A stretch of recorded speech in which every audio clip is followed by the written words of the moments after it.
শেষ ৭২ ঘন্টা। তোমাদের কাছে আর ৭২ ঘন্টা আছে। তারপর তোমরা কি ভার্সিটি ইউনিটের একদম একের পর এক যে এক্সামের যে টানা শিডিউল সেটা আপনাদের স্টার্ট হয়ে যাবে। ৭২ ঘন্টা পর আপনাদের ১৯ তারিখে ১ম খুলনা ভার্সিটির এক্সাম এবং ২০ তারিখ পর সবার স্বপ্নের ঢাবি। যেটা সবার ভার্সিটি লাইফের বা কলেজ লাইফ থেকে দেখে আসে যে ভাই ঢাবিতে একটা যদি সিট হয় তাহলে সেই একটা ব্যাপার হয়ে যেত। দেখেন ভাই আপনাদের প্রিপারেশন কিন্তু খুব ভালোভাবে এবং খুবই পারফেক্ট হইতে হচ্ছে। যতজন ভর্তি হইছে সবাই একটা কথাই বলতেছে যে, "ভাইয়া এই ২ দিন যে পড়াশোনা করছি বিগত ২ বছরে এমন পড়াশোনা হয় নাই।" তো আপনারা যারা এখনো যুক্ত হন নাই, তারা ভাই জলদি যুক্ত হয়ে যান। আর যারা ব্যাচে আছেন তারা মনোযোগ দিয়ে শুনেন। আর ০.৫ ঘন্টা পরে ১২:৩০ র সময় আমাদের ভাইয়া ম্যাথ ক্লাস হবে। আমরা বিগত ২০ বছরের ঢাবি এবং খুবিতে আসা সকল ম্যাথের কোয়েশ্চেন আজকের ক্লাসে ইনশাআল্লাহ আমরা বেস্ট ভাবে বেস্ট ভাবে আমরা শেষ করব। ঠিক আছে? সো ম্যাথে যদি কারো দুর্বলতা থাকে তারা ভাই ক্লাসটা মিস দিবেন না। আর যাদের ফিজিক্স আর কেমিস্ট্রি দেখা হয় নাই তারা ভাই ফিজিক্স আর কেমিস্ট্রি দেখে ফেলবেন।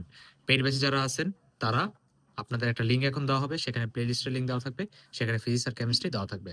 আর ইনশাআল্লাহ আমরা কালকে রিটেন এর ক্লাস নিব। তাই ভাই যারা যুক্ত হন নাই পিন কমেন্ট দেখে যুক্ত হয়ে যান। ঠিক আছে?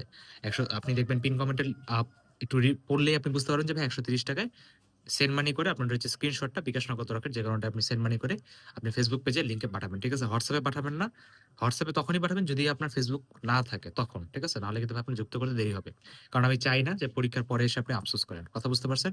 তাহলে ভাইয়া দেখা হবে কি 12:30 টার সময় কোথায়? আমাদের ঢাবি এবং খুবই ম্যারাথন ব্যাচে দেখা হবে। ওকে? সো যারা যুক্ত হন নাই তারা যুক্ত হয়ে পরে ভাই আপনি ক্লাসটা করতে পারবেন। ঠিক আছে? সো সবাই ভালো থাকেন, খুশি থাকেন। আর লাস্টে যে কয়টা ঘন্টা আছে সেই কয়টা ঘন্টা নিজের বেস্ট একটা এফোর্ট দেন। আল্লাহ হাফেজ।